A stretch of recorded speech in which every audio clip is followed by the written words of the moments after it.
Hey guys, welcome back to another interesting video of Trading Basics, and in this video I am going to show you how to change your email address into your Interactive Brokers account.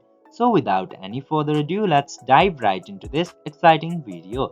Now in order to change the email address of your Interactive Brokers, just simply open your Interactive Brokers application or any of the browsers, and after opening the browser or application, simply log into your Interactive Brokers account. And after logging in to your account, you will get this option into here. Click into that and then you will get this setting icon. Click into settings.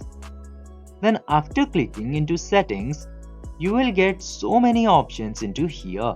You just simply have to scroll down a bit and you will get this communications option. Into the communications option, just simply click to your email address, and then after clicking into email address, your current email address will be shown into here. Now you just simply have to enter your new email address into the first box. Then after that, confirm the email address by repeating the same email into the second box. Then click to continue.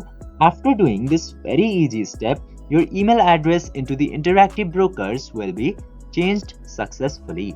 I hope this video was helpful for you. If yes, don't forget to like, share and subscribe to the channel to never miss another update. Thank you for watching the video.